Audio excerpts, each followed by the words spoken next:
Why are so many attractive Christian men still single? That's the question that was posed to me recently by a coaching client.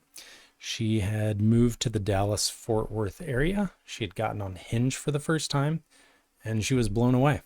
How can there be so many attractive Christian men who are still single? So I want to share 4 reasons why I think that is the case. Let's jump right in. First of all, just statistically, Dallas Fort Worth area has 8 million people. So there are bound to be some good looking, single, well off Christian men, high value Christian men. And I can kind of prove this to you. I did a little bit of a numerical analysis here. Let's assume that there are 100,000 single adult Christian men in the Dallas Fort Worth area. And that's a pretty good guess. I mean, first of all, out of 8 million, half of them are going to be male. Half of those are going to be single. That's actually based on real statistics. About half of all Americans are single. And then half of those are going to be, first we'd want to take away 50% because 50% of those would probably be non-adults. And then also assume that just 10% of that number is actually Christian, which that's probably on the low side, 10% in the Dallas Fort Worth area, but just kind of being conservative there. And then as far as determining what percentage is high value, well, I'm going to jump on over to the female delusion calculator. Not really crazy about this name. I think men are actually equally delusional with their standards and expectations. But anyway, this is an infamous calculator right now that kind of will serve our point. So let's assume that high value in that area for a Christian conservative single male is 25 to 40 age. We'll exclude married. We'll do any race. We're going to do 5'10" for the minimum height. If we wanted to be picky or talk about what is stereotypically high value, we'd bump it up to 6 foot, but we'll just leave it at 5'10". Exclude obese. 80K for minimum income. I also think it's a bit of a myth that you have to have 6 figures in order to be high value. Like if you're a single man making 70 or 80, you're going to have quite a bit of disposable income, especially if you're in the Midwest or the South. So again, stereotypical high value man is the 6'6", 6 foot, 6 figures, 6-pack. But we're going to ease up the standard just a little bit. So we'll click find out. So for not married, any race, at least 5'10", not obese, earning at least 80K a year, that'd be 2% of the population. Now that is not factoring in facial attractiveness and is also not factoring in a high level of fitness. So this could still be including men who are skinny fat, maybe kind of dad bod. So I'm going to have that percentage. We're going to go from 2% to 1% to kind of factor in facial attractiveness and fitness and get to that value that I'd consider, more honestly high value. So anyway, 1% of 100K is 1,000. So that's, not a small number. And then what percentage of that number is actually on dating apps? Well, even if it was 10% or 20%, that would be 100 or 200. Now, factor this in. When you get on a dating app for the first time, you're in a new area, or if you haven't used a dating app in a while, the dating apps are smart. They're going to immediately bombard you with the most desirable people in that current area, in that population, and that is to incentivize you to keep using the app. Because if you got on Tinder, Hinge, Bumble, whatever, and immediately just saw ugly people, you'd think, I don't want to spend my time here. This isn't the type of person I'm attracted to. But if they're showing you really attractive people, then obviously you're going to keep swiping. You want to see who's next. You want to see, hey, if I swipe right on these people, maybe they'll swipe right on me. Might as well shoot my shot. So combine all this together, yeah, it makes absolute sense that if you're a woman, you're new to an area, you jump on an app, you're going to see a bunch of attractive Christian men that are single. Oh, and I also want to tie this into the point I make whenever I'm talking about my optimal dating strategy, which I'm going to promote constantly on this channel. I already did a video on it, my last video. Optimal dating strategy is be in a place where you're valued and you have options, cast a wide net, and continuously self-improve. The first element of that is go to where you have options. So if you're looking for a high value Christian man, you should be going to a larger city, a metropolitan area. And Dallas Fort Worth is actually great. There's a lot of conservative men there. All right, second reason why there are so many attractive Christian men who are still single. Dating is hard, even for attractive Christian men. And I'm going to start using the kind of joke term Chad. Maybe you've heard it in like incel context. Chad is a stereotypically attractive, high-value man. A Stacy is a stereotypical high-value woman. Anyway, so we're going to be talking about Christian Chad.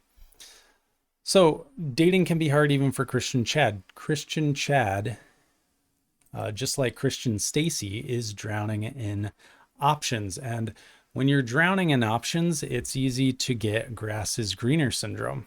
It's easy to constantly think, man, all right, I'm dating this person. Now what's next? Who's the next person I can date? Are they going to be even higher value? Are they going to be even better for me?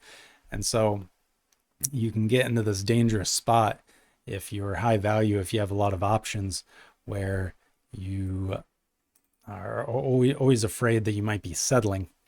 And then also, even when you're a Chad, it's possible that your standards can be too high. So on my rating scale, my look scale, I say that a Chad starts at like an 8 out of 10. It is possible that you can be an 8 out of 10 and still be too picky, still have standards that are too high. You could still think, I deserve a 9 out of 10. That's what I need to go for. And if you're an 8 out of 10 and you're only going for 9 out of 10s, then you can still struggle. And then also, Christian Chad may be paranoid about settling down for a variety of other reasons. And we could speculate and list off a number of reasons, but that's just the reality. People can be paranoid about settling down. So that does tie into the third reason. Christian Chad might not actually be on that dating app to look for marriage, even though his profile says he's looking for a long-term relationship, even though he says he's conservative, he's Christian. Surprise, that man can still do well if he's just looking to have fun. Believe me, a good-looking secular woman who's just looking to have fun, she's not going to turn down a good-looking man just because he says he's conservative or Christian. In fact, some women are more attracted, some secular women, I should say, are more attracted to conservative men. They consider them more masculine. That is a phenomenon going on right now in culture, how liberal men are perceived as more quote beta unquote, and conservative men are perceived as more alpha. Whether that's true or not is not something we're going to discuss in this video, but nevertheless, don't think that Christian Chad just putting long-term relationship on his profile and then conservative and Christian is going to deter short-term fun, not by any means. So he might just be on there to have fun, not actually looking for marriage, despite what he says. And then the last reason there are so many attractive Christian single men, so many Christian Chads, is that they may have had their fun in their 20s. They got out of their 20s. Now they're maybe in their 30s. They're ready to settle down.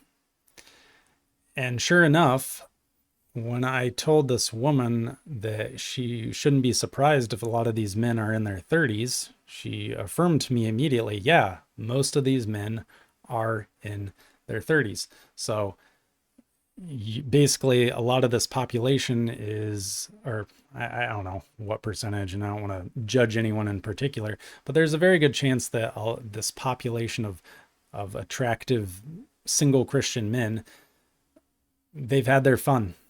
Now they're ready to settle down.